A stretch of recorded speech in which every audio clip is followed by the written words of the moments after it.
Hello everybody, I'm Markle. And I'm Erek Doty. And we are Green Desert Gaming, a show where every 2 weeks, two guys come together to shoot the shit about a game. And today we are going to be talking about Fable. Yeah, Fable. Fable is a series of action role-playing games. We just did the first one. It originally came out in 2004. It's developed by Lionhead Studios. In Fable, you start off as a young boy who is determined to be a hero. Yep. Not determined yet. Yet? No, we start off with just a boy. Okay. And then he's given purpose. Boy with purpose. Great. So pretty much it's a hero story. You start off as this nothing and you grow to be the greatest hero of the land. Yeah, but yeah, that is shortest part of of it, yeah. So before we start going area by area, let's go ahead and talk about what we're going to be doing in Fable. It's a 3D role-playing game. Came out in, what did I say? 2004? 4 or 5, something Yeah, like I think it came to like the PC and stuff in 2005, and it was released on the original Xbox in 2004. Okay. So in it, imagine a 3D character running around. You have arrows, you have magic, and you have melee attacks. And you got a sweet-ass roll. A sweet-ass roll, which I never used. Really? I had to use that thing everywhere. Fucking blunt force, man. So, your melee is standard. You tap, X, to just hit people. Y to shoot arrows, and B to launch magic. So Y, you pull out a bow and you shoot arrows, and B, you have a bunch of spells that you can switch through. Sure. You hold the right trigger, you hit B, and you scroll through all your spells. We'll talk more about that in a minute. And then, health. There's also this other whole subsection of stuff that you can do. You can emote, you can do expressions. Yeah, show you off your trophies. Yeah. Get more, what is it, honor? Or yeah, fame, I guess? Fame, renown. Yeah, renown. Renown. You do these special actions, you show off for all these NPCs who really just kind of want to fluff you.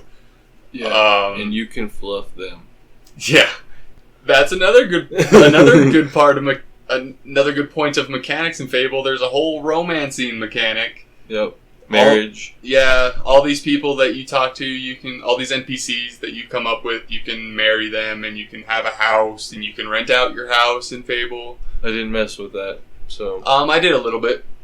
I flirted a little bit, but I never really actually, I never got married or anything. Yeah. I don't even know. Yes, as a married man, I feel weird about interacting with not, real women. Yeah. So, as a normal man, I feel that way too. A normal man? So a normal man's a single man. Anyway, so... Oh. Single man, I'm sorry. Yeah, there you go. That's better. What else? So you're going through quests in Fable. It's kind of just standard hero stuff. You get a quest to go clear out a farm. You go help the farmer. You go kill 10 goblins or whatever. Hobs. Yeah, in this game they are hobs. Wasps. Wasp queen. A bunch of other stuff. We'll get into that here in a minute. Right? Are there any other mechanics we're really missing? Not really. There was just leveling up physique, stuff like that. Yeah, the level up system, you actually get experience in each of these special traits. You can get experience in just kind of general experience, which is represented by green. You can get might experience, which is represented by red. You can get skill experience, I think, which is represented by yellow. And then you can get will experience, which is represented by blue. In-game, there's these little orbs that float around that are all green. They're really not representative of colors, but you get experience based off of what you do in the game. It just pop up once you get that experience, what you're getting. Yeah, it will pop up on your screen, but it won't actually show in the real world. Yeah. If you do a lot of magic, you'll get a lot of magic experience. If you do a lot of fighting, you'll get fighting experience, and so on. I was getting greens and reds all day. Yeah, I bet you were. Foreshadowing for something Doty's going to tell us real soon here. What else is there? There's food. You can eat food in the game to replenish your health. Yeah, that's a good friend if you get hit a lot. Yeah, you just sit there and eat pie in the middle of battle and eat apples in the middle of battle. Steal those pies off picnic tables, bro. It's fucking magical. There's a couple mini games in the game, like chicken kicking. I did a couple rounds of chicken kicking, got pretty good at it. I did not. I did it once, and I was like, I feel really bad about kicking these chickens. No, I was all about kicking chickens.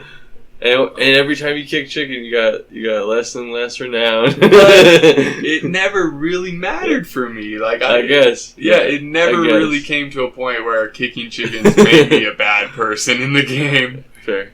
So, I guess that's really it about the mechanics of the game. You're just running around. It's an Xbox game, so the maps are real small. You're kind of running around in these, like, I don't know. I couldn't imagine these areas being more than just like a football field. Yeah, the biggest ones are more or less football field size, if that. Yeah, just these tiny areas where you're running from loading screen to loading screen. Yeah, and they give you a lot. There's a lot of areas. Yeah, so you really get used to looking at the map. Because the map is the loading screen and it'll show the little route that you're... It is quite a long one. And this game just drags on. If I'm being completely transparent, by the end of it, I was just running through these screens to get to the next story beat. Oh yeah, and they make some of these enemies, like the amount of enemies they throw at you sometimes.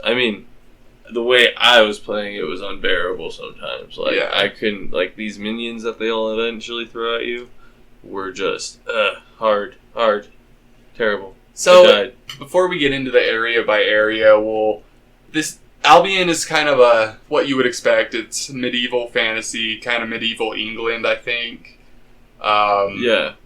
There's goblins, there's... What are some of the enemies we face? There's golems, there's stone golems. Yeah, we got golems, we got nymphs, we got... Beowulfs? Bowerwolves? They're, Balverines. Oh, we got the undead, we got trolls, we got screamers, minions like I mentioned. There's a giant-ass kraken that we'll eventually face. Yeah, the kraken was interesting. There's some insects, there's specifically insect, and then there's also wasps, beetles, that kind of a thing. Bandits, we meant. Yep. Just your standard kind of fantasy. Yeah, more after that is just generic, bandits, humanoid, assassins, that kind of a thing. So there's nothing really too inspired in the game. Nope, and then we got our main villain, which we don't find out till about halfway in, which would be Jack Opens. Yeah, and since this is an adventure game, we're not gonna do a total plot summary right now because there is a twist, and we'll let you get that twist as we go through it. So we'll kind of start. In the very beginning, you're this boy. You start off on a sunny day in this town of Oakvale.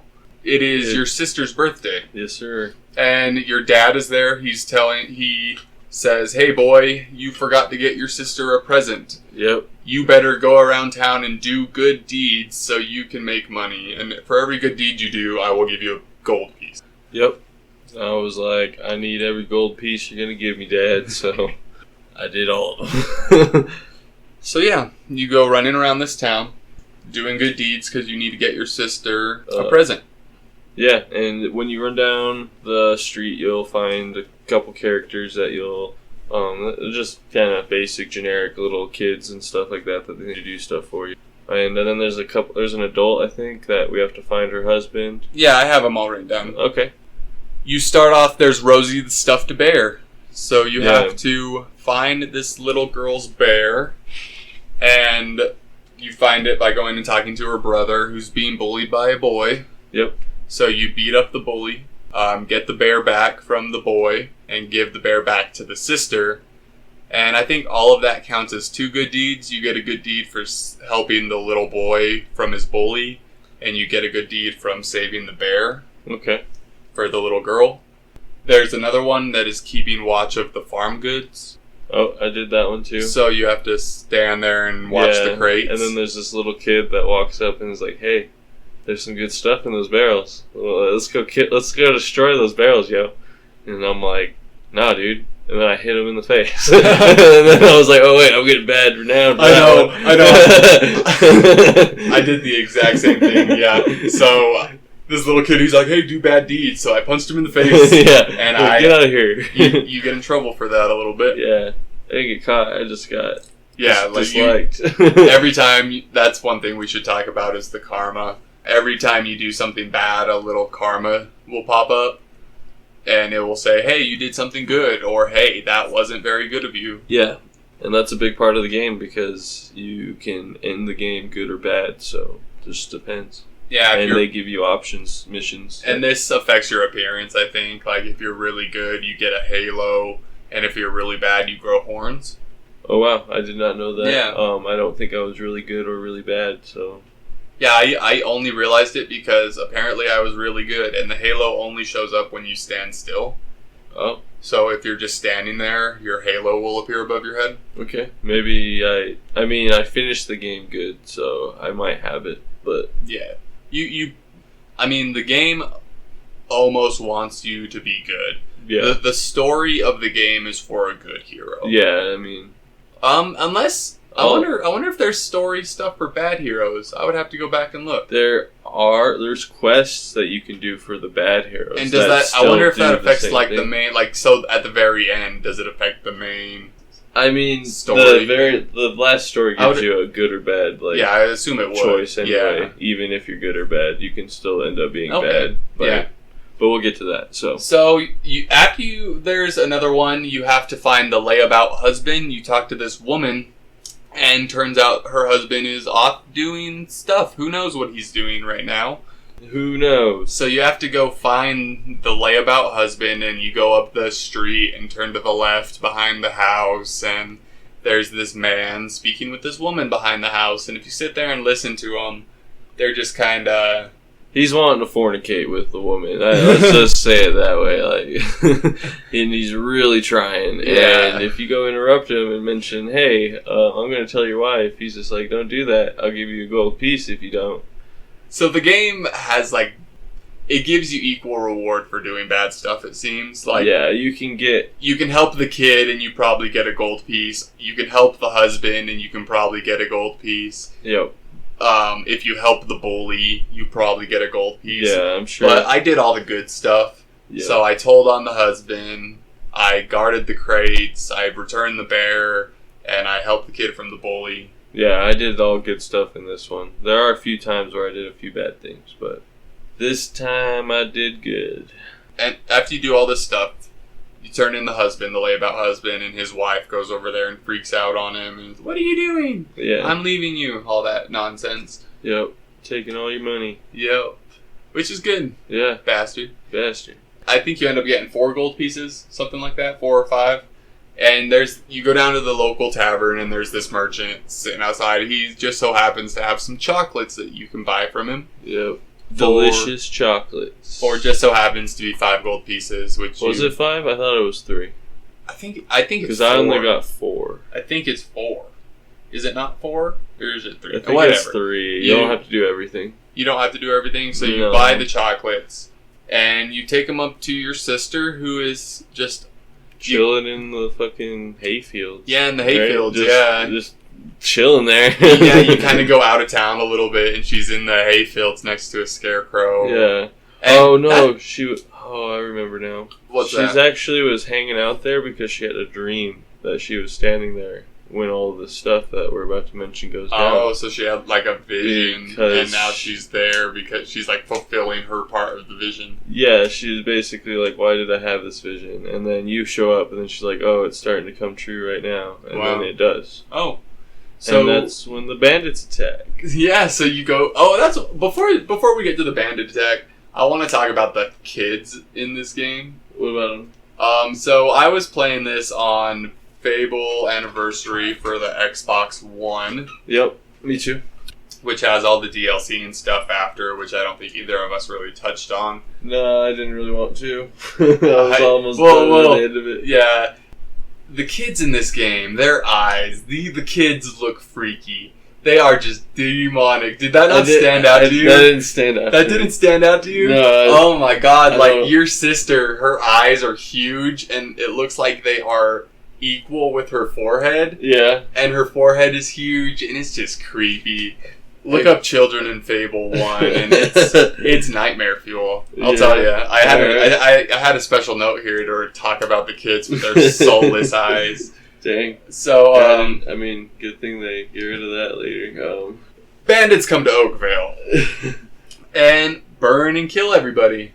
Yeah. Right? Yeah. I mean, basically everyone. There are 2 people that survive other than yourself. Yeah, and your house, I believe, was the last to be attacked. Yep, for a reason. Yeah, it turns out they're coming for your family. Yep, that was the whole point of attacking. So your dad dies, your mom and your sister get captured by these bandits. Yep. And you just happen to disappear. You hide and then... Yeah, you hide so they can't find you. Then you go to your house, you find your dead dad. Yeah. And then a guy suddenly appears. Yeah, this is Maze. Yep. So Maze he's not the guild master, but he has, what is he? He's a very powerful mage in the guild. So I wonder if he has a title. I'm sure he has a title, but they never really mention it in the game. So Maze is a very powerful mage who is a part of the guild, and he is here to take you away. He's like, oh shit, everything is fucked for you. Yeah. So, time to go to the guild and train to become a hero. And he also mentions that he does know about how you have some sort of strong blood. Does he mention it this early? He hints on it. So he's like, yeah, you have the will of a hero. I know you have this strong will inside of you. That's but cool. He doesn't necessarily say out loud what this will is yet. So. Okay, so Maze comes and saves you, takes you... Oh, it says he's the head of the Guild of Heroes. I have a note here, so... Okay, yeah, I guess I missed that part, but yeah. Yeah, so he takes you to the Guild of Heroes, and then the Guild Master, who is this short little bald man, yep.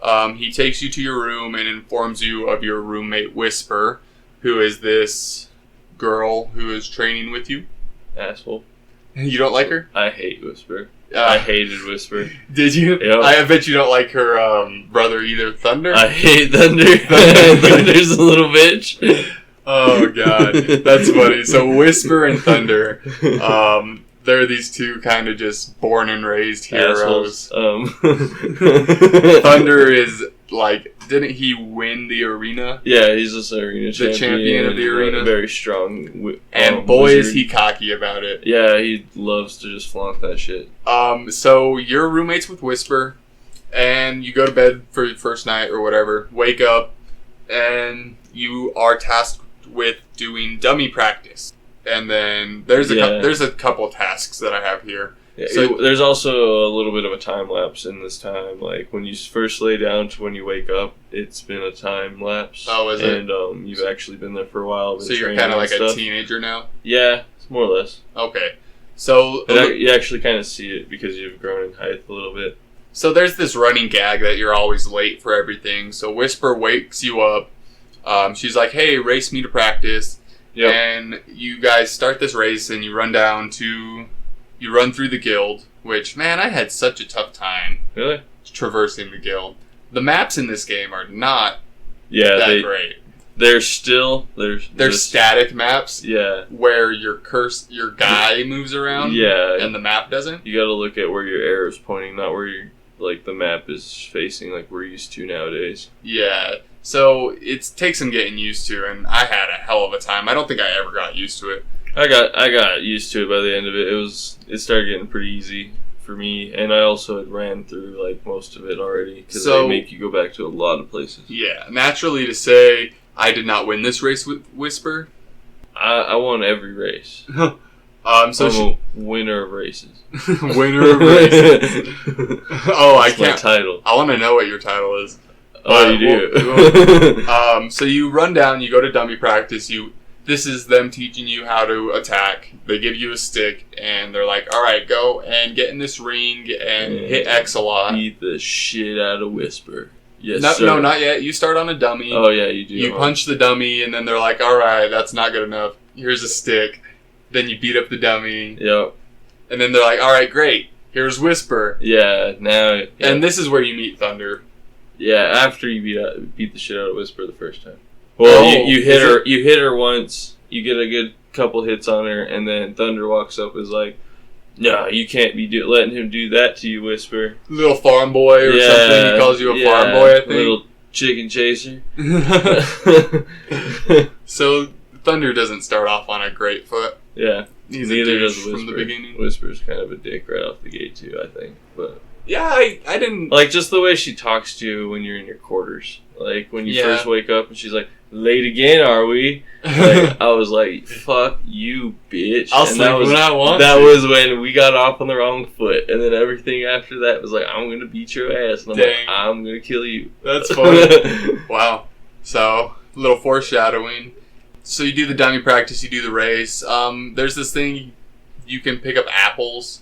Side quest, a little side quest to get apples. I did not do that. I didn't do a lot of the side quests though. Yeah, I did it later. I did them early in the game. Yeah, I was kind of looking for the more like meatier side quests. Not and then there's also this thing with Scythe. So if you go up to Maze's headquarters or Maze's like office, Scythe, one of like the heroes of the guild, he's there like saying, "Hey, it's my time to leave. I'm gonna head north into the desert." Which is actually foreshadowing the DLC a little bit. Is it? Yeah. That's the guy. That's the guy you go talk to after. I didn't even meet him, yeah. Yeah, so after the game is all done, you go talk to this guy and you help him with his quest.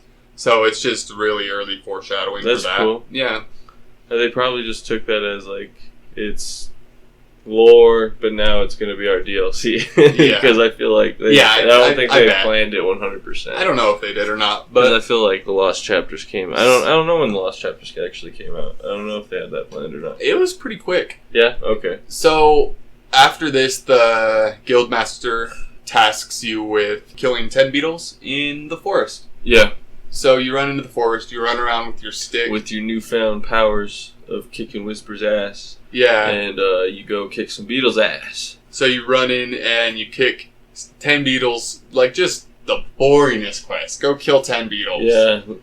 Okay, alright, I'll go kill 10 beetles. So you run out in the forest, kill 10 beetles, you come back, and then there's another time lapse, right? That's the end of your childhood right there. That's basically it, yeah. Yeah, so that's childhood, and then I get... It's not really a time lapse, it's more like that's when shit starts to go down. I think that's when the time lapse happens, because then you have your will and your archery training. Is it after? Okay, maybe I got that mixed up. I think that's where the time lapse is. Okay, so you time lapse to a teenager, and you're just doing more training. You're training with Whisper here. I think we got a little mixed up. Yeah. We kind of mixed up the childhood and the teenager. So as a child, you're doing dummy practice. As a teenager, you're training with Whisper, where you meet Thunder. Yep. And then this is where you do your archery and your will training. Yep. So you go shoot some dummies with bow. And then, okay, so go ahead and tell us about what happened with you. Since we're talking about the will training section of the game, there is a section that trains you about magic. Yeah. Using magic. Yeah, I used it. And then what happened? I just used the electric, yeah. All I used was electricity. You never... Level 1 electricity through the entire game. So what, you were just like tapping people with electricity? Yeah. That's like poking them. I never even used... I know it was, that's why I hardly used it. That couldn't... It was literally used as a... Oh, I got zapped and now I'm staggered. Now I can smack the shit out of you. So you just didn't see the magic tree? Yeah, when you're in your leveling thing, you can hit your bumper. Okay, that's one thing to talk about, is the menus in this game are atrocious. Yeah, they're terrible. I fucking hated it. But, like, yeah, I didn't know. I didn't see the two little tabs that you could go over and you could level up your speed and that kind of shit, too, which I didn't know, which would have been cool.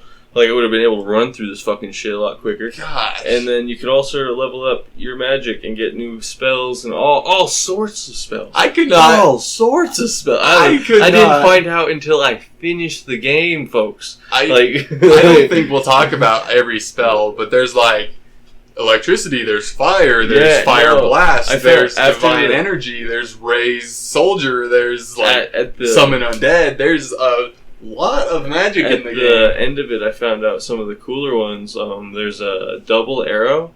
Yeah, I use that all the time. That would have been so... I would have used the hell out of that thing. An ethereal sword? Yeah, or is it ethereal sword or is it Ghost Sword. It's something like that. It's Ghost Sword, I'm pretty sure. I think it's Ethereal Sword. Because I just grabbed it, like, yesterday. Whatever. Okay. So, which has swords that floats around? Yeah, and it actually is good to, like, if you throw it up, you could just distract enemies. And the game teaches you about this. I don't...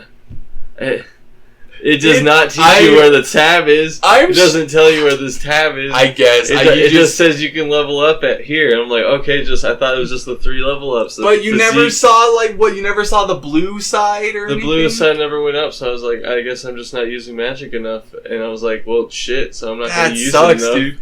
I can't imagine how boring this game was. And then I was looking up a playthrough or a game guide thing, and they started mentioning different spells. I'm like, where are these spells? I bet you were tired of this game. Then I found these tabs. I bet you got so tired. So tired. I died so much, but I wanted to let you know that all 3 of those tabs were leveled out at max. And I could not die by the end of it, because I was doing like 300 damage by the end of it with just one swing of my sword. So it was pretty cool at the end. Mr. Strongman. Well, and you look like a beast of a character by the end of it when your physique is maxed out. What level physique is max? 8. 8? Yeah. Okay, so I got to 5. Yeah. 8 is max for... 3 is all you need to wield the great weapons, though. Okay, so after you do the will training, your teenage years are done, and you kind of move into your adult life, where it teaches you how to level up by abilities, and it kind of gives you your first quest, which is to go kill this wasp queen. Yep. But I think this would be a good time to kind of tell me about your character. What kind of character did you do this game? Like, what was your experience with it? So you were just saying you maxed out your physique. You maxed out... I maxed out physique, health, and... What's the other one? Toughness? Yeah, so you never noticed that you had archery skill or anything either? Nope. That sucks. No speed, no archery. So you're just the epitome of Mr. Man. Literally... The only way I did a lot of damage with my archery is because I had a master bow at the end of it. And then... Yeah. And I was just maxing out my bow, my strength. So let me ask, after you raised everything to max level in your physique, how much experience did you have just left over? Well, I didn't get max until the very end. Oh, you didn't? Basically. Because it's like, to max out your, like, by the end of it, you need like 50 just for one level for your last level of physique. Yeah, like 50,000. Yeah, you need 50k, like, for... just to get one level, just to get to level 8 from level 7. Oh. So you need a lot of shit. Like, I literally, like, would not level up a character for, like, 3 missions just so I could get that amount. So you're just Mr. Man. What weapons did you use? For the most part, I used the Obsidian Great Axe. That you found in the graveyard? I bought it first and then I found it. Oh. Because I had a lot of cash. Yeah. Yeah. Yeah, the game kind of... You get thrown money if you do everything It does properly. The RPG kind of thing where you, in the early game, you have no money, but by about halfway through, you have so much money you can't see straight. They give you the option to see how much money you're going to make on each quest. So if you only take the big spenders, you get a lot of cash, and you don't waste your time with the little ones. Yeah. And then you can boast to make more money. If you do the boasts properly, you can make an extra 2k more.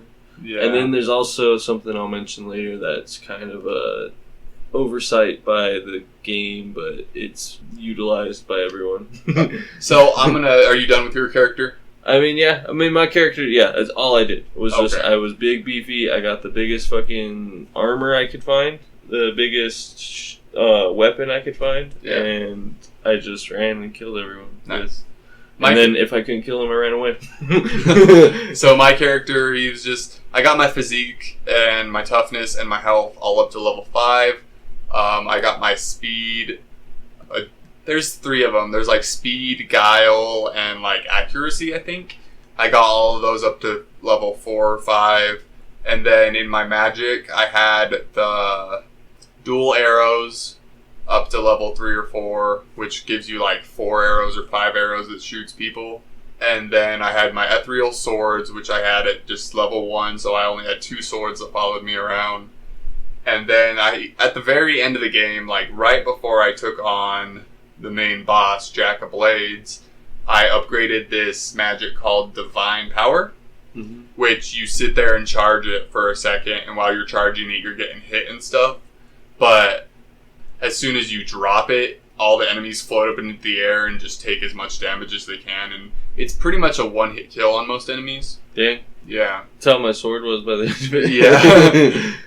Yeah, that was pretty much it. I had a little bit of everything. I dipped my toes in everything, but I wasn't great at one thing. Yeah. The only thing I maxed out was that divine energy spell. Okay. Yeah. Alright. And it was only like level 4 out. Yeah. So does that speed also affect how fast you draw your bow and stuff? No. No? Okay. Because I was real bummed out about how it slow might my actually. bow would It draw. might. I literally, to get max damage with my bow, it would take like 5-6 seconds. I literally counted it because I would have to count while I was fighting enemies, so I could be dodging and then draw my bow. And it might get better, but I didn't notice it. Okay. Because it was still slow. I never used stealth, even though I leveled it up a little bit. Yeah, I never used stealth. I thought it was... stealth was kind of trash. In all honesty, for me. Yeah. There was one mission that I freaking hated that took me 6-7 tries. And we'll get there. It was all stealth. It's the one mandatory stealth mission in the game. Yeah, the one. And it sucks balls. Yeah. So, I had a couple big weapons, but when I really needed to, I would take out my bow, and that would do the most damage for me with, like, my multiple arrows. Yeah. And that was pretty much it. That's all endgame stuff, though. Like mid. Yeah, we all leveled up kind of slow to, like... You can level up a lot faster. After the arena, that was pretty much where I was set in my character. Yeah, I was almost maxed out, but when I hit the arena, I maxed out my physique. Yeah. After arena. Yeah. I was maxed out on physique, and then I started working on health and... But anyways, right now we're just lowly hero, and they give you the task of going to kill the Wasp Queen. They do give you a sword. You don't have a stick no more. So you know. Yeah, they give you like a regular short sword and a bow. Oak bow. So they tell you to go kill the Wasp Queen, and you head out of the guild. Is this where you learn about boasts? No, I think that's the next quest. Let me look at my notes. But I didn't get a boast on this. You might, because you can see the boast podium right after, once you leave the quest guild or hall or guild hall. Yeah, I don't know. You don't learn about boasts here. So you go. There's this little funny interaction that I want to talk about before we get to the Wasp Queen. Did you talk to these two hippies who were looking for their mushrooms? Yeah. Their mushrooms fell into the water. Yeah. I actually didn't help them because I didn't have a fishing rod at the moment. Yeah, I didn't either. But that mushroom's actually for a quest later. Oh, is it a blue mushroom? Mm-hmm. Oh, okay. So there's these two guys, two hippies, just strung out hippies, talking about how they lost their mushroom in the water. That's actually funny because that whole quest is just about how the kid's on an acid trip. It's a sick kid, the mission. Oh, really? And if you go and talk if you talk to the witch after the mom says, "I need help. I've sent a few people to go talk to her, but no one's come back yet." Yeah. So she's sending you. You go talk to this. They call her a witch. She's basically like a brewer. I think she has magic and stuff, but yeah, she's kind of an alchemist. Kind of a witchy alchemist. Yeah. And she says the boy's fine. He's just really out of it right now. Like she gestures to the fact that he just ate a psychedelic mushroom and he's just tripping balls, and his mom thinks he's dying. Wow. And then everyone else you interact with says they have a great time. Like, there's another girl you can interact with that mentions where another blue mushroom is, because you need to collect 4 of them. Yeah. And there's one you can steal, one from this girl. She mentions how she was tripping out with this dude. So you're just getting these trippy mushrooms to make medicine for a kid? Yeah, she literally needs 4 more trippy mushrooms to make medicine to make him stop tripping, which I don't understand. I didn't finish it. I kept on finding all these interactions to find blue mushrooms. Whack, yeah. And how they were just like, yeah, we were tripping balls over here. Me and this dude fucked while we tripped balls. That was literally the interactions I had. Those were literally what's in the game. So, anyways. Oh, and then I stole this blue mushroom from this dude, and he got really pissed off at me. They might have an addiction kind of a thing going on, too. That's one side quest that kind of just spans the whole game, because you're always kind of just watching out for these mushrooms. You definitely go for at least a quarter of the game without finding them all. So, Like you definitely have to expand through the game before you find them all. Yeah, I never cared enough to find them. When you get back to Oakvale is where you find this girl that's talking about the woods and stuff. So it's like it's a good portion into it. Anyways, kill the wasp queen. There's really nothing great about this. You go, you take out a couple wasps, and then this big wasp comes. She spits out little wasps at you. Yeah. This fight wasn't too hard. All the boss fights Pretty in this easy. game kind of end up being the same thing. And I would consider this a boss fight, I guess. This is kind of your first boss fight. Interaction with enemies, really, like, that are... And this is your first, like, giant creature that you fight. Yep, and it's also your first trophy you get. Oh, that's true. Yeah, it is your... So, yeah. You take out this wasp, and then do you head back to the guild and take on another quest? You can, but actually I'm pretty sure your first initial, like, main quest is to go find Maze in Bowerstone? Bowerstone, yep. Oh, okay. South Bowerstone. Yeah, I have it written. So Bowerstone, we'll kind of just do a little overview. This is a big town that you go to. I think it's the biggest town in the game. It's the biggest... Yeah, I think they consider it the biggest... It's like a city, basically. Yeah, because there's Bowerstone South and Bowerstone North. Albion. Yeah, Albion. Albion? Yeah, I think it's Albion. However you say it.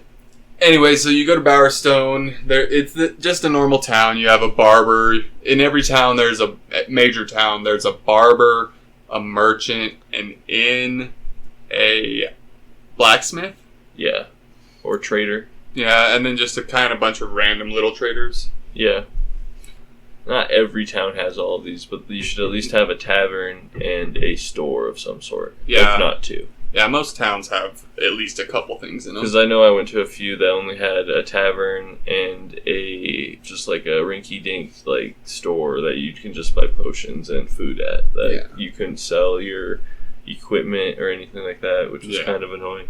So you come into Bowerstone and you find Maze. What does he tell you here? He tells you that we need to go find more info about your sister. Like, okay. That's basically what it is. He tells you about how your mother and your sister were alive, and that they were taken by the bandits, and that we need to go find them. And we need to find info about them. And is this why you head back to Oakvale? Eventually. You're searching for stuff? Yeah, like on the quests that he gives you, you eventually get to Oakvale. In Bowerstone, Maze just tells you you need to find intel on your sister. You kind of just need to go around doing little side quests. Yeah, and you need to gain fame is also something he mentions to you. That's one of the main goals of the game is to get renown. Yeah. So you can become the great hero that you are. Yeah, and with more renown, people respect you more. They're more willing to do things for you. And with less renown, they kind of just think you're a rinky-dink little wizard and you can't do shit. Yeah.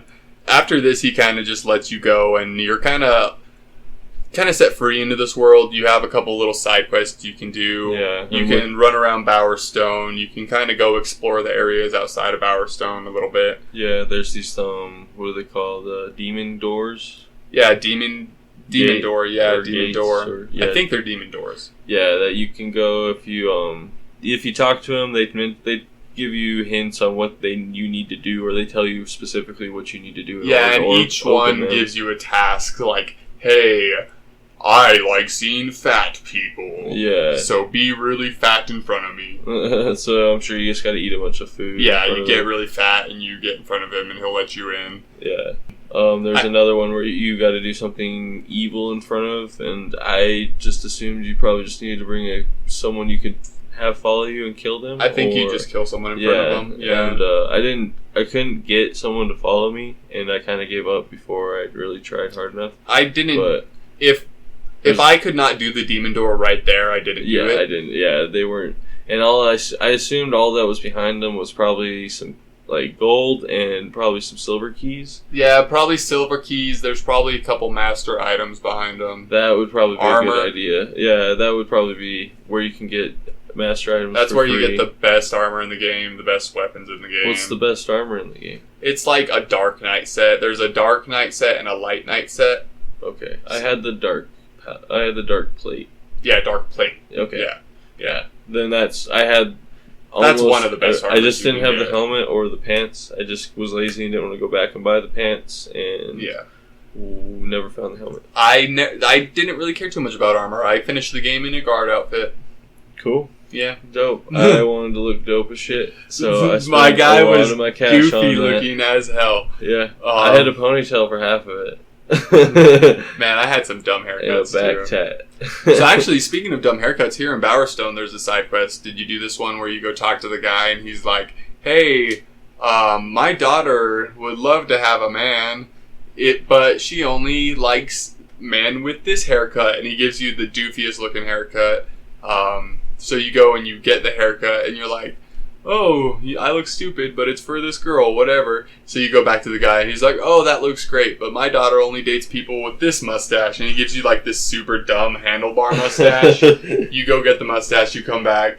There's one more. What is it? He's like, "My daughter only dates men with this face tattoo." I don't think it's a tattoo. The other thing I think you can customize. I think it's lamb chops, a mustache, and a dumb haircut. Oh, okay. So you get all three of them, and this guy's just like, "Oh, there's no girl. Yeah. I just like making people look ridiculous." That's great. And he gives you some gold for it, and I ended up just beating the shit out of him. That's awesome. I ended up keeping the hairstyle for most of the game, though, just because I didn't feel like going back and finishing it. Yeah. So that's one of the quests here in Bowerstone. There's a couple trader escort missions where you escort a trader to Orchard's farm. Once you get the trader there, he says thank you, and then Whisper's there too, and you end up fighting her again. Yeah. Do you fight her, or is no, this... Every time you deal with her now is just challenges between the mission. So most missions you get are going to have a good and a bad side. She usually takes the opposite side of you choose. If you choose the good, she chooses the bad. If you choose the bad, she chooses the good. This is why I thought she was a fucking complete bitch.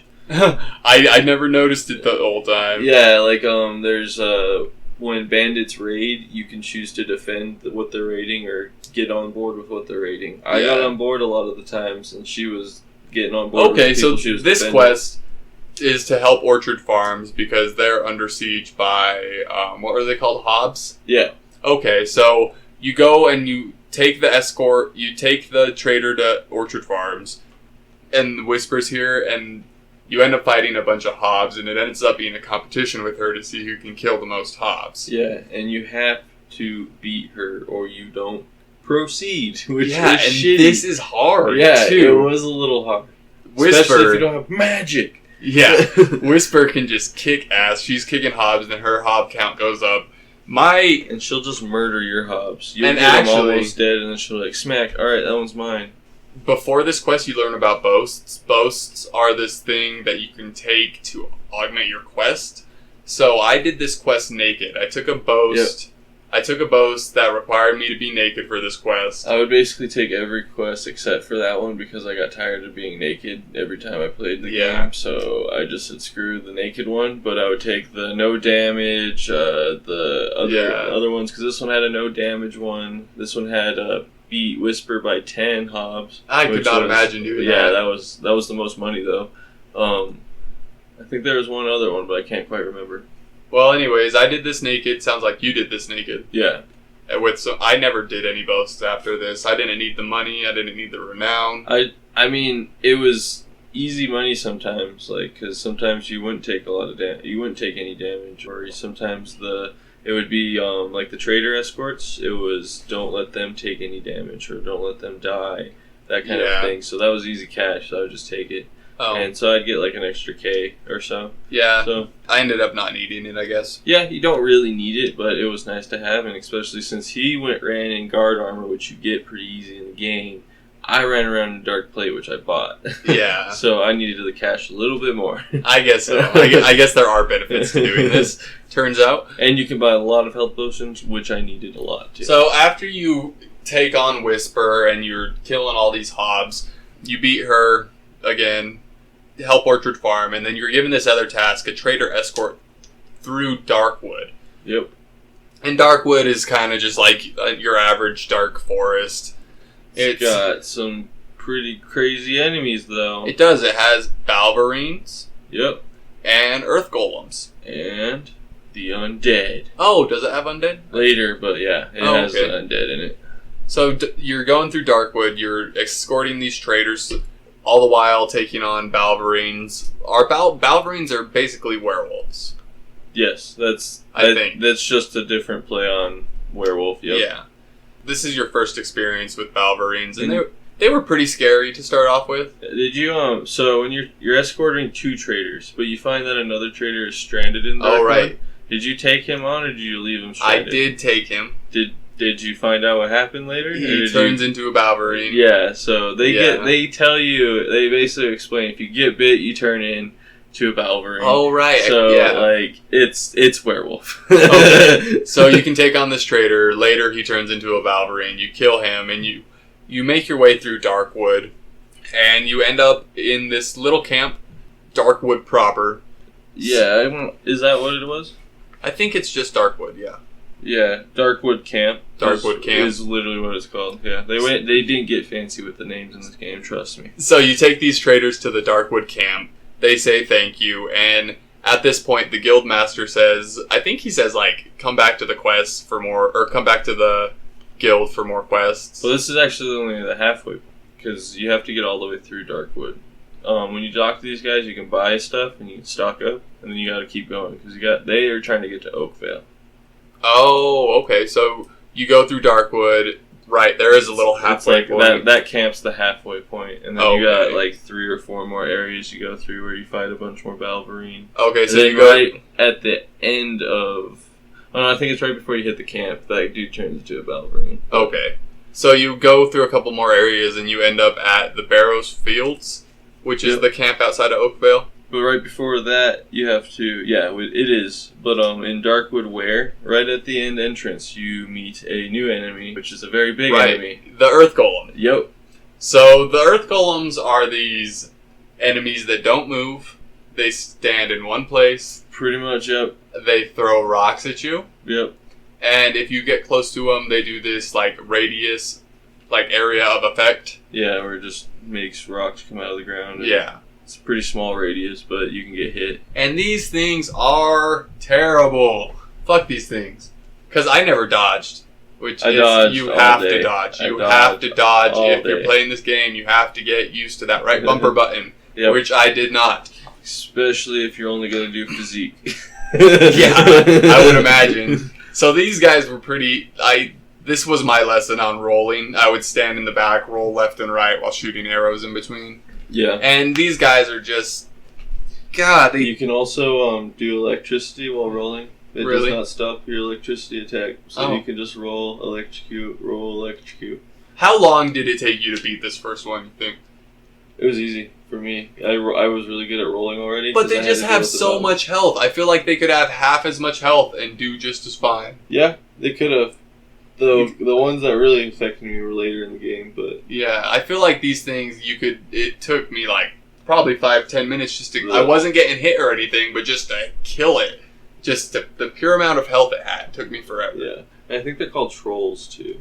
Are they? Yeah, Earth Troll and Stone Troll. Oh, okay. But the trolls also... there's this Stone Troll that's going to be later. He just has more health, basically, and does more damage. That's probably what I'm thinking Same mechanic, yeah. But the Earth Troll, to me, like you're saying, you get in close and he does that earth, that ground pound. Yeah. I take that over him throwing rocks at me all day. Oh, yeah. Because when he hits me with a rock, the second I get up, I get nailed with another rock. Yeah. So I was just in a constant state of being hit. I didn't learn that until the Stone Golem. That would literally piss me off to the point where I almost threw my controller. Yeah, I was doing the exact same thing. I was getting pissed off, about to throw my controller because I was getting hit by these stupid rocks. Later, I learned that the Earth Golem, you could just get close to him and then roll back, and then go in and punch him and roll back. Yeah, and I had the do that 150 times, and then you'll kill this guy. Yep, the arena battle was terrible, where you're gonna have to fight 2, but we'll get to that one.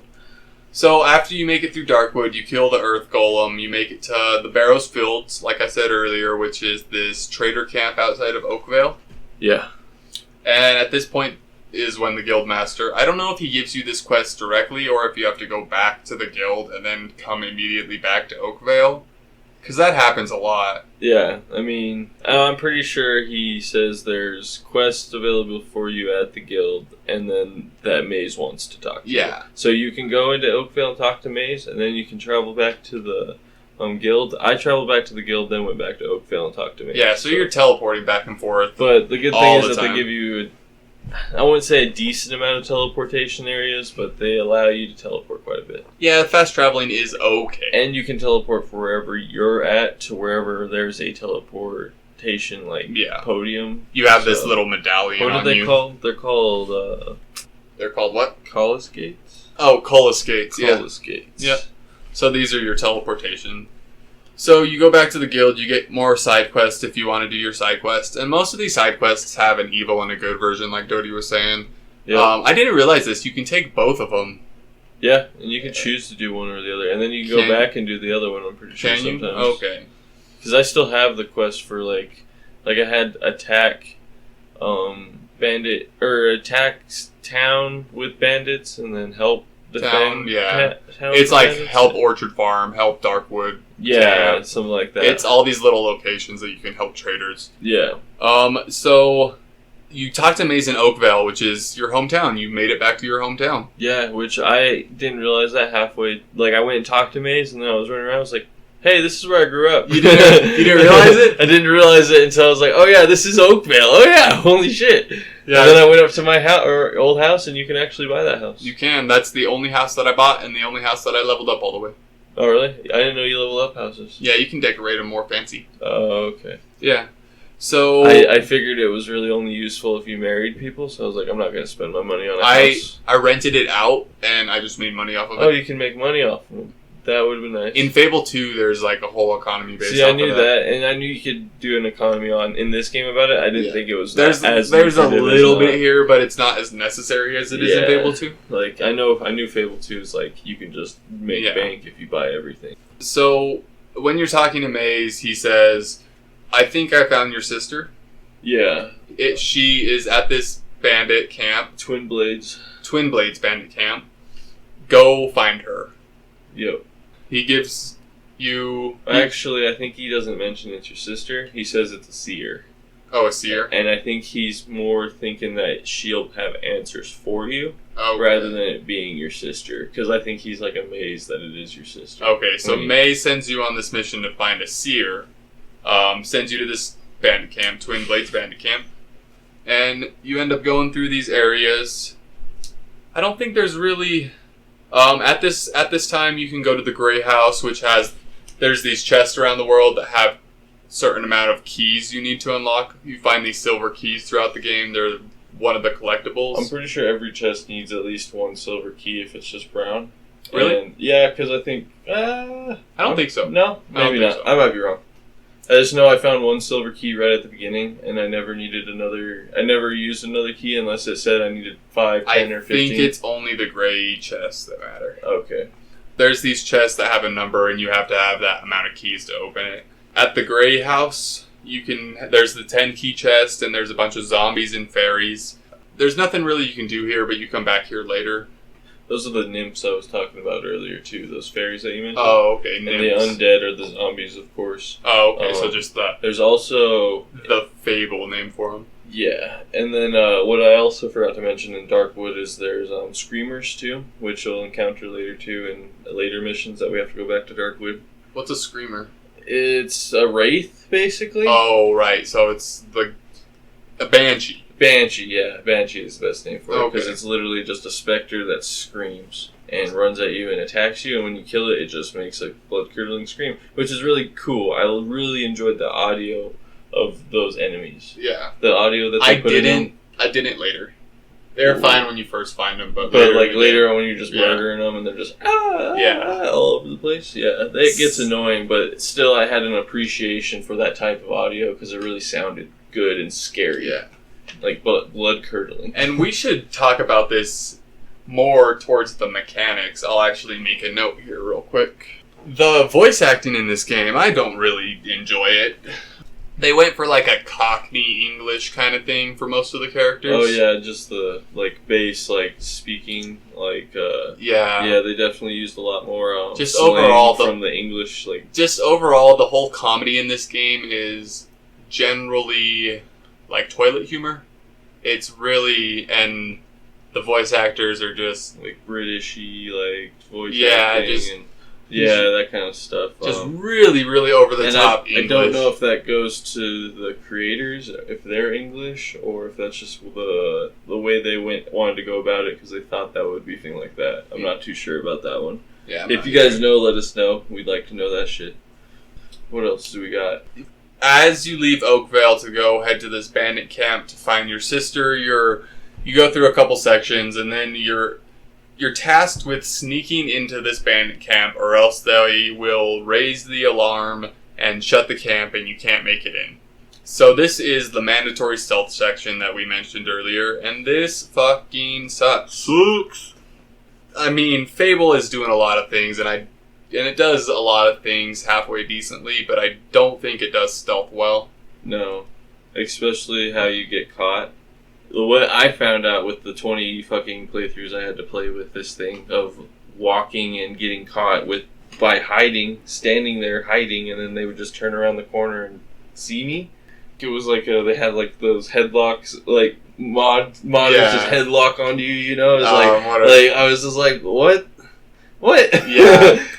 And so if they spot you, like Doty was saying, they'll lock down the camp, and he had to do this, 20 times if that. Like, so I got lucky. There's this rock at the very end of it. You can run past the first 2 guards, and then you get caught by the 3rd guard. You hide behind this rock, and then they'll all walk past you, and you can just run in. So I found out, I did the same thing on one of my play runs on it, and the first guard that walks out, he just, like I said, just right at me. Didn't even really, didn't even walk past nothing. Just the first guy walked straight up and said, "Hey." Oh, and then from there, I said, "Never using that rock again." Yeah. What I had to do was there's a tree right across from where that rock is back behind you. I just hid. There's a rock in a tree, and I would just hide behind that rock and tree. Yeah. And I got lucky one time that one of the characters walked past me this time finally instead of just fucking lasering me. I just have a really hatred for it. Yeah, I don't blame you. So you get through this sucky, sneaky section. Sucky, sneaky section. Sneaky, sucky section. And you are in Twin Blade's camp. Yep. Now you are looking for the Cirrus. Cirrus, yeah. Is what they call it, which I thought was pretty cool. I never really hear people call Cirruses. So, yeah, you enter Twin Blade's camp, and you're tasked with making a distraction because you need to open the gates into, like, the back part of Twin Blade's camp. Yeah. And there's a couple ways you can do this. I think. Yeah. That's as far as I know, there's 2. The one that I did was I released the girls. Yeah, and they just distract you. Yeah, and they run out. And then, so there's these 2 prisoners you can release. When you release them, Twin Blade guards will open the gate, and you can just walk right in. There is another one that I encountered that I could have done, but that one cost money, and I was like, I'm broke. Yeah, you could pay some assassins to make it a distraction. Yeah, those are the only 2 I noticed. There could be another one, maybe 2, but I don't think there wasn't much else in that area. Like we said, they're pretty small areas, so... Yeah, so once you make it to the back of Twin Blade's camp, he greets you there. Greets you with a red carpet and all, man. Like, it is great. They got the whole company together, and we're having a jam. Welcome, let's fight. And you walk into this circle of bandits where you are fighting Twin Blade, who is a man who is at least twice as tall as you, with 2 giant swords. And did you get the lore of Twin Blade? I don't think so. So what he is a hero become rogue. A hero? Oh, right. So he used to be a part of the guild and said, screw the guild, I'm going to go do my own thing, and became a bandit. Oh, so he's kind of like some foreshadowing of what the player could be if they were a bad person. Yeah, exactly. Oh, okay. And he's not necessarily a bad person, because we'll find that out as you talk to the CRS later, or here in a minute. But he's more... He's rogue from the guild. Chaotic, neutral. Yeah. Okay, so you're tasked with fighting Twinblade, and you're fighting this gigantic man. Yeah. And the kind of... With 2 blades. Yeah, the gimmick to this fight is you get up real close to him, and he'll stab the ground. Yeah. Just with both of his blades right into the ground, kind of causing a reverberation. And you work your way around him, and you hit him in the back. Yep, and you get stuck, and you just smack him a bunch. Yep. This one was pretty easy for me. I didn't have any real trouble with this one. Yeah, I didn't have any trouble with it either. Yeah. Actually, back in Oakvale, we should mention it, you can go to the graveyard and dig up an obsidian great axe. Oh, yeah. So, by this time, I had that obsidian great axe. I had that one already, because I had bought it from one of the traders I had encountered. Yeah. Because you can encounter some traders while you're running around on the roads and stuff, and there are some that have a lot of good weapons. Yeah. Like, they're kind of random, it seems. I'm not too sure how exactly, I don't think I ever bought anything other than health potions. Yeah, and then there's, like, the customization stuff, like your hairdos and stuff. There's some traders that will be running around with extra ones like that. So, after you beat Twinblade, did you kill Twinblade or did you let him live? I let him live. Yeah, I let Twinblade live. I liked him. I liked his style. He had some honor. I was like, you're not a bad dude. You just do bad stuff. Apparently in the DLC he starts coming after you, though. Really? Yeah. Well, that's cool. I mean... Apparently he doesn't like you that much. Yeah, I mean, I saved your ass, but, I mean, whatever. I guess that doesn't count for nothing, right? So after Twinblade, you head back to the Guild of Heroes, and the Guildmaster tells you to go talk to Maze. Yep. So you go up to... we didn't talk to her sister yet. Oh, my bad. Once we talked to her... Well, we talked to the seer, which she explains to us how she is our sister. Yes. And that our mother is still alive. No, I think she mentions that our mother's dead, or she thinks she's dead. Well, last thing she saw was that she got her eyes gouged out by the bandits who took her, and then left for dead when her mom got taken away. Yeah. So and then Twinblade comes by. Yeah, another bandit group, and saves her and actually treats her well, gives her a home basically. Yeah. And she becomes known as, like, the Blind Bandit or something like that? I think something like that, yeah. Yeah, so... And she can... Because she's a seer, she's actually able to see with that ability. I think that's why she's still... walking around and she's stuff. Still able to do some stuff, and she's still able to see stuff. She isn't, like, completely blind, but, yeah, she is blind. So now you go back to the Guild of Heroes. Yeah, to talk to Maze and to let him know what you found out. Yeah, and he tells you that you need to go off and find an archaeologist. Yeah, this part got a little fuzzy. They didn't do a good job of explaining everything that you were doing. You need to find the archaeologist because he knows about these ancient sites that Jack is going around activating. Oh, so he knows about all the ancient College gates. Yeah, he knows about the ancient College gates. And what they're used for. Yeah, okay. So you go find this archaeologist. That's your next mission. And this takes you to... what's the name of the area? I'm not too sure. The Temple of it. And this takes you to the Witchwood area, which is another forest in Albion. You know, Albion has tons of forests. Yep. Tons of them. And I think it's kind of got the same stuff. Hobbs, Balverine. Yep. And then you start meeting the Screamers here. Yeah, the Screamers who are just banshees who come at you and you hit them. And this is where they start introducing silver weapons, but we'll get to that. To find the archaeologist, though, you find this demon door. Yep. And he says, I only let people pass who know my name.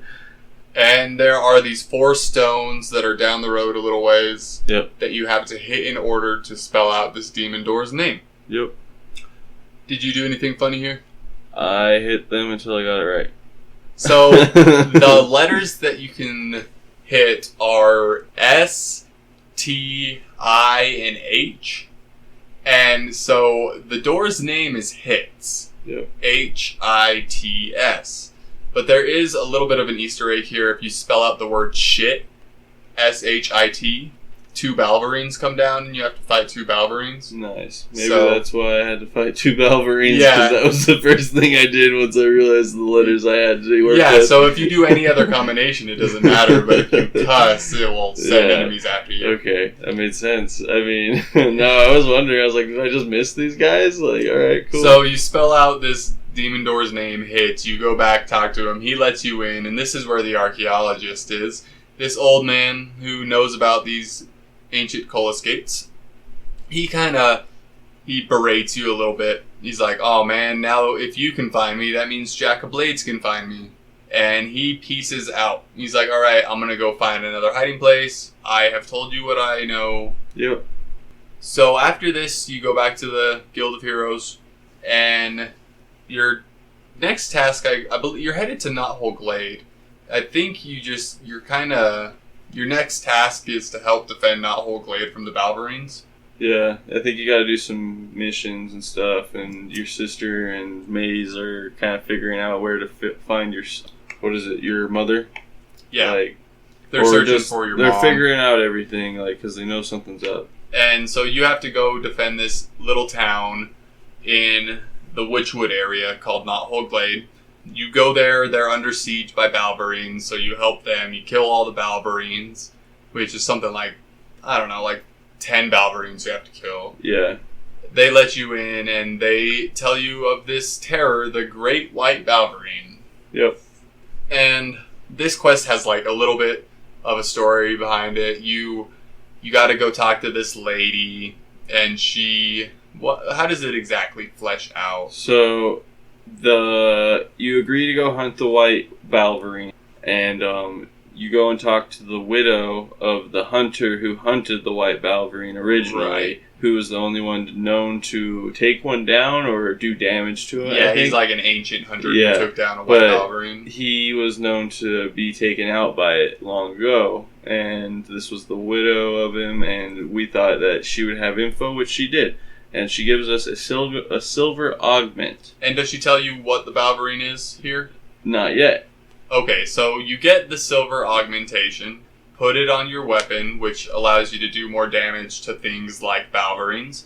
It also allows you to do more damage to the Screamers and to Undead. Yeah. Oh, I guess I could have thought about that, but I didn't even think to use it. Yeah, so silver augmentations hurt any, like, fantasy creature. Yeah, any Yeah. specter or anything like that. Yeah. So you go and beat the shit out of the White Balverine, don't you? Well, first it's just running around this town or whatever. Yeah. And you're having to go to location to location and kill it. But by the end of it attacking in this town, you've weakened it. And the hunter's wife finally comes up and mentions how it isn't another White Balverine, it's her husband. Her late husband became the Balverine. Yeah, he was actually bitten by the White Balverine that he killed and was turned into a White Balverine himself. And then I believe she asked you to kill him. Yep. She's like, please put my husband out of his misery. Yeah. He is suffering in this form, so go kill the White Balverine. Yeah, and then you go outside of the place, you kill it.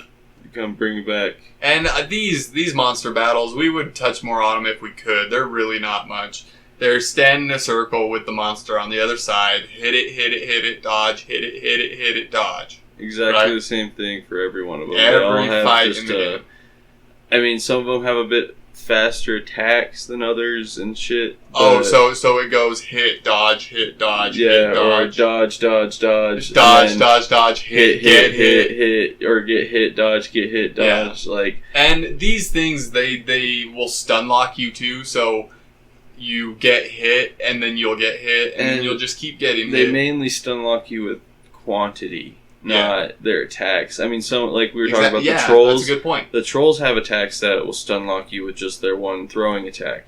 But, like these Balverines, they get you in a corner, they hit you down, another Balverine's right next to you already trying to hit you as you're getting up. And then when the second you get out of your invincibility frames, you're getting hit again. And you have they don't do the thing where one enemy stands off to the side and you fight one-on-one. Yeah. Everything's trying to attack you all at once. All at once, and they don't give you that, like, frame of, I can roll dodge out of this real quick to get into an area if where you're I can gonna get actually hit, attack. you're gonna get hit, and there's nothing you can do about it. Yeah, like later on when we get to the arena, I'll mention how my playthrough went, but I didn't die. And actually, but we're not far was from there. interesting.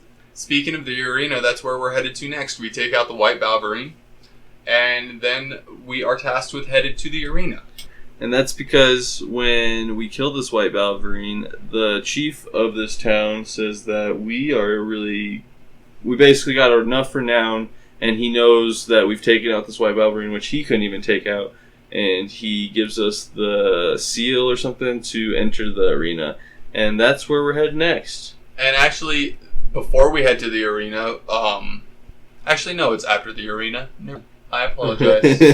So the arena, we're heading there next. The arena is something else, man. I tell you, I did not have very much fun with this.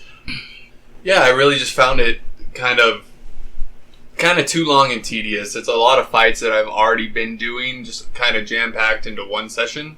Yeah, and then they give you a bunch of quantities, or different quantities throughout it. They try to make it difficult, not through, like, tough enemies, but through quantities of enemies. Yeah, well, that just seems how it is throughout the game. Like, the harder it is, it just means there's more enemies, not necessarily that there's harder enemies. That's for sure, and that just means you're just going to get stun-locked more. You're going to get thrown into the corner. You're going to get tossed around. Which is basically what happened in the entire arena fight. So the first couple matches really aren't anything noteworthy. I don't think anything's really noteworthy in the arena. You're fighting everything you have been. You're fighting Hobbs. You're fighting Wasps. So when you fight the giant horde of Balverines with like 4 or 5 white ones. Yeah, it's pretty rough. That one, I just went to one of the corners with the spinny blades and let them smack themselves on that thing. So in the arena, there's these traps. There's spinny blades and there's spikes. Spikes, yeah. So you go to the corner, you hide behind the spinny blades, and you let the enemies walk into the spinny blades until they die. There's literally enough room for you to squeeze between the wall and the blades, and you can just stand there, and the enemies just keep on locking onto you, walking at you, jumping at you, and then getting hit.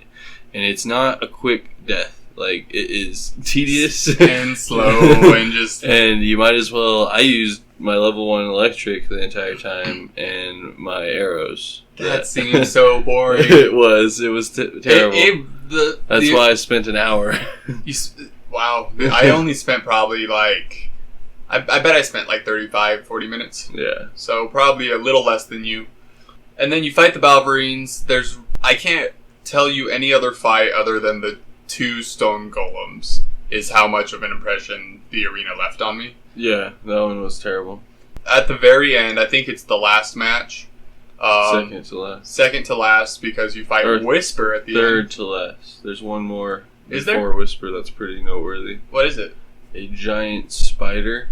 Oh, right. The giant spider. Yeah, called Arachnox or something. Arachnox? So, it's something weird like that. Huh. It's just a giant arachnid. So, the stone golems, you fight 2 of them at once. It's not really noteworthy. You're getting batted around the arena as you do slow damage to them. The only way I found out how to deal with this is, so... in order not to get hit constantly by their rocks, which you do constantly, you run around the entirety of the arena. So just the edge of the arena, the border. Yeah. Their rocks are so dispersed that they don't quite hit you. Oh. And every time you run up to one, you smack them a few times till they're about to do their slam, and then you just book it away. and then you run around to the next one. So I just constantly back and forth with these guys until I killed one, and then the other one had about a quarter. What I did is before I went to the arena, I bought about 200 potions. Yeah. So I wish I was that smart. I would stand in front. When there were 2 stone golems, I would just take the hits and stand in front of one of them, not moving at all. And whenever my character got up, I would take a potion and hit him until I killed one of the stone golems. And then the second stone golem, I would just fight normally. You dodge the rocks. Yeah, I mean, it's pretty easy after you get rid of one. The first one, I just literally damage boosted or like... health boost? Yeah, health boosted. Just held my thumb on the health potions. Yeah, while just attacking. Yeah. Yeah. I didn't do that. My health potions were resurrection vials because I had like 10 of them at this point. Yeah. Because I was not dying up until the arena. I had about 8 or 9 the whole game because I had so many health potions. Yeah, I did not after the arena. After the arena, I had like 2 the rest of the game. Yeah. I was buying a lot of potions, but using a lot of potions. So by the time I fought the last enemy, I had like... Which is the spider guy. Yeah. Before Whisper. So this is just a giant... Is it a spider? Yeah, it's a scorpion? I think it's a spider. Spider? I think it uses its tail weird. I don't remember anything about this. But it might be... It might have a stinger. It might be a scorpion. I remember it being a spider, and its name is like Arachnonox. I remember that. Yeah. Or Arachnonox. Well, regardless, I'm sure it's like any other fight. You kill it, beat it up, shoot arrows at it, shoot your level 1 lightning at its butt. Yeah, I did. I rolled away a lot, and then I would just smack it with my axe. And then, after you get through this one, you fight Whisper. Yep. And this fight is just like any other Whisper fight. You dodge her attacks, you beat her up. Beat the shit out of that. This is it's a super easy fight after all the other fights. Yeah, it is like, it was cool because, so Jack pops up at the end after you beat Arachnonox. This guy named Jack of Blades pops up, which, we've mentioned is the main enemy. Yeah, and at this point you've been told that he's just a guy, that the archaeologist was trying to avoid. I didn't think he was really an enemy towards us yet. Yeah. I was just like, yeah, cool, I guess this is kind of the point. This is a dude that's here and stuff, and like, he's actually the arena champion and stuff. Okay, cool. Like, I wonder what his deal is and stuff. So, and then he's just like, there can never be one champion of the arena because Whisper and yourself are both fighting in the arena at this point. Yeah. And so he makes you two fight each other, and lo and behold, you fight her and you down her. And at the very end of it, you're given the choice to either kill her or let her live. And it sounds like we both did the same thing. I killed her. Oh, I murdered the hell out of her. Yeah. I hated her. I was just like, I'm done with your shit. I don't care anymore. I did it because I wanted to be the champion of the arena. If you don't become the champion? I think they say something like, if you walk out of here, you won't be the champion. Oh, okay. Yeah. I thought you got like more cash if you killed her or something. No, I think they don't recognize you as the champion. Huh. Because you walked out of the last fight. I don't know if that's true, though. That's what I thought. So I killed Whisper. And yeah.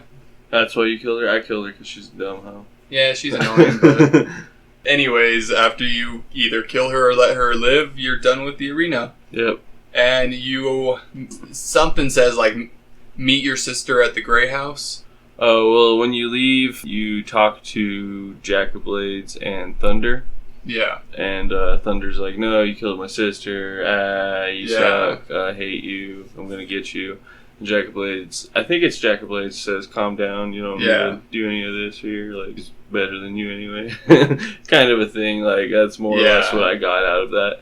Well, that's what I was feeling because I said, screw Thunder. So they say... Then you walk down the aisle with Jack, and you see a statue, and he mentions that that's your mother. Yeah. And that you come from a bloodline of champions. Okay. And this is where your bloodline kind of comes more into like play in the story, where that's what Maze was talking about at the beginning, was that, you have this will. I think right here, doesn't Jack of Blades say he's the same person who gave you the guild seal at the beginning? No, this is when he gives you the guild. He gives you the champion seal. Oh, does he? Yeah. Oh, okay. Because I remember something about, like, being hinted that Maze is working with Jack of Blades. That's coming up, yeah. Oh, okay. Yeah, after the prison that we're about to go to. Because he mentions that your mom is still alive. And that she is being held captive somewhere. At Bargate Prison. Yep. So we go talk to our sister at the Grey House. Tell her. And then the guildmaster gives us a quest saying. So we talk to our sister, tell her what's going on, and our next main goal is going to the prison. Yeah. After she gives us a power up. Yeah. What were these power ups? They're just like unlocking your potential within Do they your actually body. mechanically do anything? They give you like 40 grand in XP. XP? Yeah. So they're big level ups for the game? Yeah, they basically give you at least one or maybe even 2 level ups in your character attributes, or maybe your spells if you went that route. Yeah. Like I did not. After we talk to our sister, we head off towards the prison. Yep. And we actually have to go find the archaeologist, I'm pretty sure. Do we? I think he needs to... Yeah, because we need to find a way into the prison that isn't through the front door, because they're not going to let us go steal our mom through the front door. Oh, okay. So the archaeologist knows, and this is where we do that long section of him being kidnapped. Yeah, and we have to go find him and everything, and then we finally get to him after the... This is where we meet the minions. Yeah, which are being... Jack and Blade minions. Yeah. They're like these red things with dual blade They're swords. Balverines with armor and dual-wielded swords, or magic staffs that shoot big bolts of shit at you. Yeah, and they're taking the archaeologist away right now. I believe so. They're the ones that kidnapped him. They're trying to take him away. Yeah. And that's what he was talking about. Jack of Blades was trying to find him for... I believe he's like a researcher on demon doors and and and just doors themselves. And he's trying to open a door. Okay. Of some sort that we don't know yet. So, save the archaeologist. He tells us how to get into the prison. Yeah. Right. Once we save him, he says there's a secret, there's an old tunnel that leads into the prison. Yeah, through the Lynchfield. Is it the Lynchfield graveyard? Yeah, through the graveyard. But like we were saying, it's a graveyard, and in this world there are undead, and the graveyard is festered with. So you're gonna have to end up going through this graveyard. Yep. After you're done with the archaeologist, you talk to him, and he says he's going somewhere nobody can ever find me. I still have a good few hiding spots, he says. And he runs off. Yep. And then you head to the Lynchfield graveyard. Where you meet the gravekeeper. Yep. And he mentions, if you get a cutscene when you walk up to the house where the gravekeeper is, and it's him talking to a guy saying that he found this sweet armor in a grave, and he hid it around the graveyard, and he's going to sell it later. Yeah, I believe they mentioned it's a legendary hero of the olden days. I don't quite remember the name of this hero, but... Nostros. Is it? Yeah, Nostros.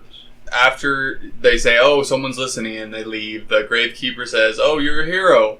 I say, yeah, I'm a hero. Let me in the graveyard. I have business. And he's like, all right, I'll let you in the graveyard. Yep. So you go in the graveyard. Before you do that, you steal the helmet off of his... Oh, yeah, you can steal the shelf, helmet. because you're going to need that. Yep, so you see this cool helmet, and you want it. I wanted to wear it. 100%. So you steal it. And it says Nostros' helm, and you take it. Yep, it's non-equipable, so... Yeah, you can't put it on. You're pretty bummed, and you're like, well, screw this game, but I guess I'll keep playing. So you go into the graveyard, and there's undead everywhere, and the gravekeeper, what is he doing? He's just kind of there.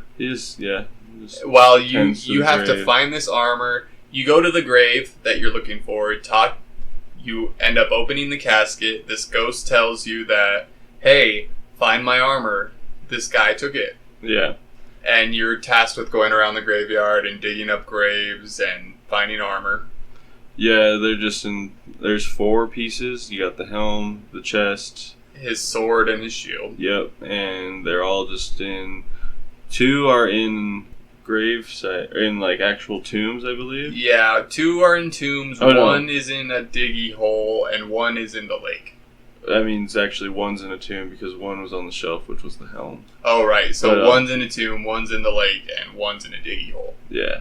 Okay. Which was the one that gave me the troubles with finding the one in the grave. I couldn't find. I dug every grave up, and I was just like, it's got to be in one of these, and then it finally was. So anyways, you get his armor, you put it back in his grave, and this allows you to enter a demon door that you saw when you first entered the area. Yep. And this is the secret passage that the archaeologist was talking about. Yep. Headed to the prison to break out your mom. There wasn't really anything notable heading to the prison. Just fighting a bunch of undead and guards. At one point. You get past a bunch of undead, then it becomes guards. It's kind of an insufferable sewer area. Yeah. So you get to the prison, you find your mom, right? Yeah, eventually. Yeah, once you work your whole way through it, you eventually find your mom sitting in a prison cell. You open it up. And she says, "Why did you come here? They're gonna take us both." Yep. Anyways, you try and get her out. Yep. And you're running through the same sewers. You and your mom are running through the same sewers that you just came in through when you enter this little room and Jack of Blades shows up. And he puts you on lockdown. Yep, just waiting for you. And this is kind of the moment where you realize Jack is the bad guy. Yeah, you're like, you're getting the hint before that because they're kind of talking about him, but like this is when he actually pops up and is like, "I'm doing bad stuff." This is when if you were like just blind, deaf, and dumb, you would still get that he was the bad guy. So he talks to you, puts you in prison, puts your mom back in prison. He just gives you a whole bunch of exposition of how he needs your bloodline because he's going to open these gates. Does he give you that exposition here? Well, so he's opening a gate using your blood. Yeah. And then he's to get this sword. And also, and when that does, it's going to release a bunch of demon people. And then it's also, in order to get a sword, that you also need your blood to activate it properly. Yeah, and then it's pretty much the end of the world. So, after Jack gives you this whole exposition dump, he locks you in a cell, and he takes away all your stuff, he locks your mom back up, and a year passes? Yeah.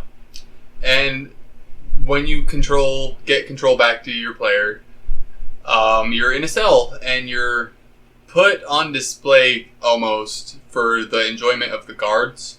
Yeah, after a minute they make you run a... They make you run a race. Yeah, and if you win, you don't have to be tortured. If you lose, you have to...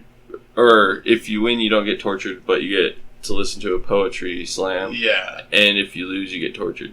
So it's basically torture either way. But when you're getting the poetry slam, you have the chance to find the key to your cell to get out of it. Yeah, which is in a book. Yep. So you'll end up in the office with this guard overseer. He's going to read you poetry, and you have to sneak around to find a key to read a book, which the book actually has another key in it. You have to find a passcode for the book that has a key in it, and this key unlocks your prison cell. So I failed the first time, and it makes you go through another year. Yep. I didn't fail the second time. Same. Okay, so I don't know if it makes you go through another year. I'm sure it does. I think it's just like you keep on getting tortured. Because it's like you get tortured for that year. So you get the key, you get out of your cell, and you're getting ready to make your prison break. At this point, you can unlock all the cells around you and kind of get all the people riled up. Which I did. Yeah, I was did like, too. prison riot, of course. Like, and then you have to... Before you can escape, you have to go and get your weapons back, get your mom out, and then you escape. To get your weapons back, it's really nothing. You run up the stairs, you run in a room, you get a bunch of guard stuff in chests. Yeah, you find all the guard equipment. And you get your items back, all your... Yeah, your entire equipment. Yeah, your entire inventory. I thought you could probably, like, put on the guard equipment and just, like, walk out without them I did, too. That's why I was wearing guard equipment the whole time. Yeah, they didn't care. They just I put on the guard equipment and I never changed after this. Yeah, I did, because I had better armor. So, you make your getaway. Yeah, you get your stuff back. You go get your mom the same way you did the first time. And you make your way through the sewers. And this time, it actually works. Yeah. You get out. You get your mom out. And now you are really just looking for Jack of Blades. You're looking to find Jack of Blades. Yeah, so we go back to the Heroes Guild with your mom. And she sets up shop in Maze's office. Yep, and starts doing some stuff. At this point, they mention we're trying to figure out what Jack's ultimate plan is. Exactly, but we know he needs to open the Cullis gates. Yeah. So I think that is our next goal, is to stop him from doing that. Yeah, so this is pretty much the end game right here. This is basically the end of the game. Oh, we should mention, we kind of glossed over it, but on your exit through the sewers, you fight that Kraken boss. Oh yeah, we were going to mention that. Which is just, you come into this room with a big pit of water, and it's a Kraken that has 4 tentacles. Yep. You beat up the tentacles, Yeah, which was kind of and then hard. And then does the head pop out and you beat up the head? Yeah, the head starts slamming. It's like a Zelda face boss. Yeah, you take like out the tentacles and you can attack the boss. center of it.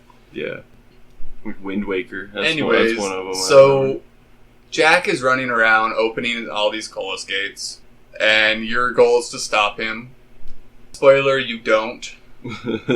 No, you just run through all the areas you've you been in already. run through the whole game over again. You've seen like you all go these giant everything. Seen these giant orb things, and you're like, these are ancient things that you don't know what the fuck they're gonna do, and then all of a sudden it's like, yeah, I'm activating now they're these. important. Yeah.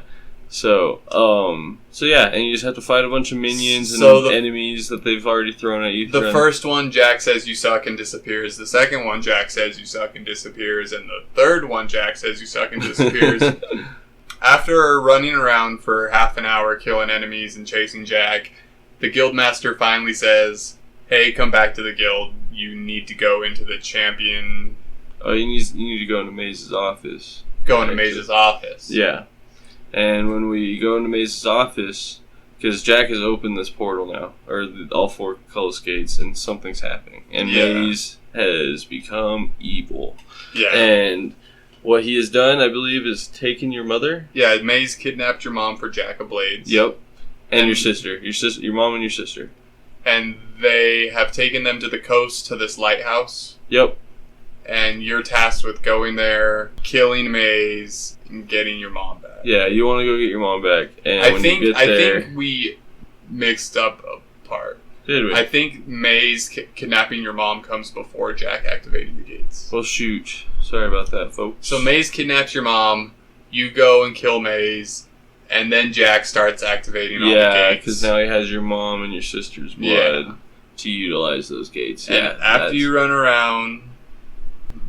I guess the maze fight wasn't too much. There were a couple banshees. Yeah, that was one of the better ones, I think, because even Jack of Blades battle wasn't kind of my favorite. I think the maze one was a bit better because you were running around a bit more.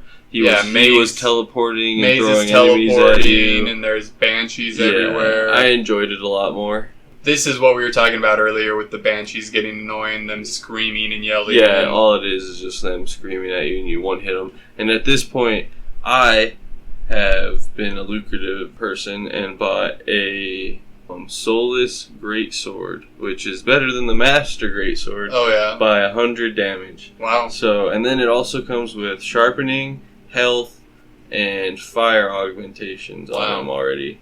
I was still rocking my obsidian great hammer with 2 silver augmentations. Nice. And it was just slaying everything. Yeah, I bet. Mine was also slaying everything, but it was doing it because it was badass. Yeah. And this is actually the strongest blade in the game. Is it? I looked up. Cool. You can get it one other way, by marrying a certain someone in the game. Is it Lady Grey? I think it's Lady Grey. If you marry her or if you give her enough stuff, I think.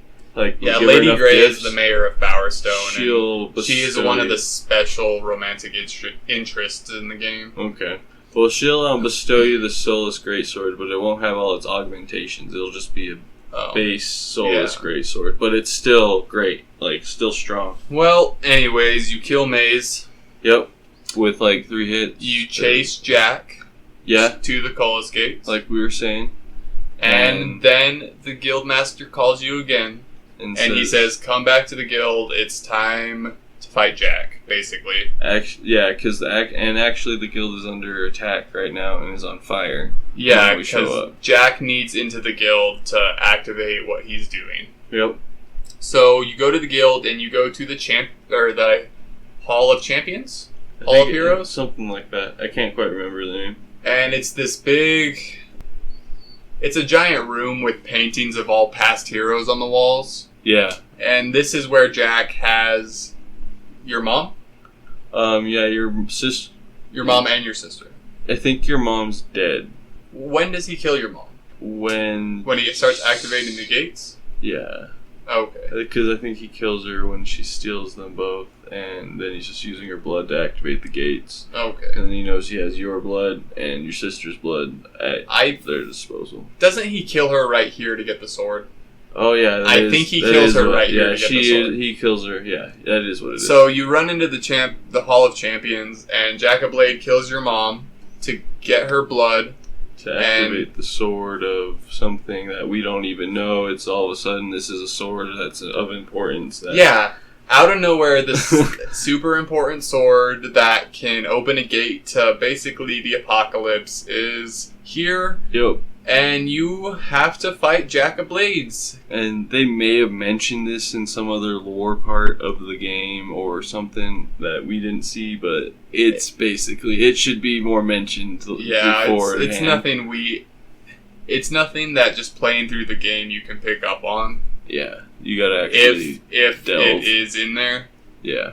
So anyways, what did you think about the Jack-a-Blades fight? It sucked. Yeah, like... Especially if you don't have magic. In the first part, he just teleports around, right? Yeah, and then he throws minions at you. Yeah, so you're fighting Jack-a-Blades with his badass sword and a bunch of minions. And he's teleporting around, and you're trying to get in whatever hits you can. Yep. And at about half health, I think? Yeah, at half health, he does some stuff. At half health, he goes into like this floaty kind of god mode. Yeah. It's like he activates like the powers within the blade or something. Yeah, and he starts being able to shoot air waves at you. Yeah, which he's already able to do when he's on the ground. Is he? Yeah, oh, okay. It's his long range attacks, but he shoots like these orbs of magic and these blade slashes at you. And you have to be a lot more ranged at this part. Yeah, and he also these 4 claw rocks come out of the ground. And he does this move that activates those rocks that does constant damage to you for like 2-3 seconds. Really? I never noticed that. I don't think it does lethal damage. I think it just knocks you to like 1 health basically. Yeah. And then he can just like one hit you after that. Oh. Because I never was taken out fully unless I was already like basically like dead. I did not have that much trouble with this fight. See, and I had a lot more trouble because I'm a lot more up in your face attack because you didn't need a lot of range unless it was with your bow. And I mean, that's basically how I survived. I just attacked him with my bow. I found out you can stand behind those rocks and dodge most of his air slashes. That's exactly what I did. And to dodge his minions that he sends at you, you just run from rock to rock. I had divine intervention at this point. Yeah. And I could just kill all his minions in one hit. I read afterwards that you can use the ghost swords to distract the minions. Yeah. And then you can use the rocks as cover, and then you can use your bow or other range magic. I divine intervention to get rid of all the minions. I hid behind the rocks, and I shot him with my bow until he was dead. Yeah. And I mean, it's basically that's the only way you're going to do it because he can't be hit any other way but range. And it sounds like you had trouble with that. Yeah, yeah, I did. They actually they prepare you for this because right outside the Hall of Champions, they give you a bow. Yep. They're like, hey, you're going to need a bow. Here's a bow. Most basic bow. Yeah. But it's a bow. So if you don't have a bow at that point, or any other range magic, and that. You kill Jack-a-Blades. Yep. And then you're given a choice. You're given a choice. So your sister comes up to you and says, hey, this sword is going to bring nothing but destruction upon the world. Either cast it into the void, which somehow is in the middle of this room. Yeah, it's like where Jack fell into. I don't know why it happened. I think it's where he pulled out the sword. It must have been, but he fell back into it. Either cast the blade away, or slash me down and become the most powerful being in the universe, basically. Yep. And I threw the sword away. I did as well. So yeah. And that's basically good playthrough all the way almost right there. That's pretty much good playthrough, except for you probably weren't supposed to kill Whisper. Probably not, but it doesn't matter. Like, people after that, are like, boo, you killed her. What? It was a great spectacle. I wanted to know that, when you're chasing Jack down, Thunder shows up for, 30 seconds, and then he's like, alright, I'm tired.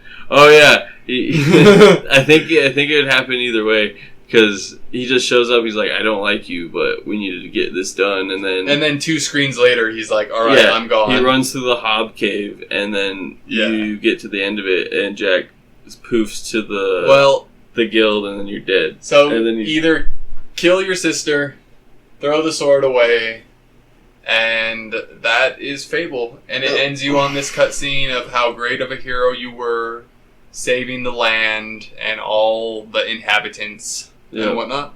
Yeah, our space saved the world. So, yeah. Oh, what were you saying? I was our space for half of it, and then I was gladiator after the arena. So in the beginning, you can pick a champion name, and there's one Arseface, and I chose Arseface as well. It was the only obvious choice. So I was Arseface the whole game. And you get the whole game, you just get people calling you Arseface. Look it's Arseface. It's Arseface.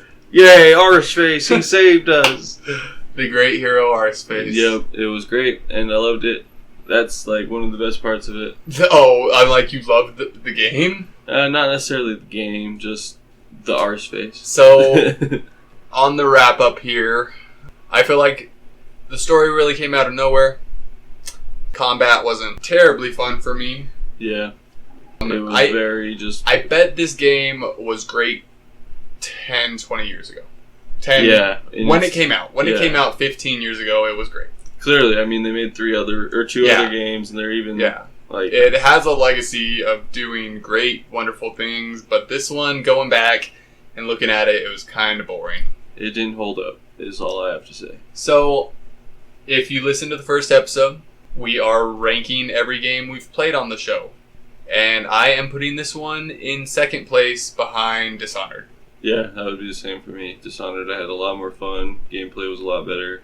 Yeah, Dishonored's just a... Story-wise, it was so much better. Right now, it's a more fun game. Yeah. So, before we sign off, that's our coverage of Fable. And there's just a few little housekeeping things we need to go over, like games we want to play next. If anybody listening has any ideas, feel free to send us a message over the YouTubes or the Twitters. Over the next 2 weeks, we will be playing... Banjo-Kazooie! Yeah, the original Banjo-Kazooie. This is kind of a game series that none of us... I played it a little bit back in the day, but I don't think I ever have beaten the first one or the second one. I played Nuts and Bolts, and I know that's not what people are really into, but we're going to go back and give the series a good run-through. Yeah, I've never touched it, so this will be a cool experience for me. Yeah, not the series, but the first one for now. We'll eventually start going back and playing them all, I'm sure. But anyways, thanks for listening to us today. This has been another episode of Green Desert Gaming. I'm Tanner Markle. And I'm Erek Doty. And we'll see you next time.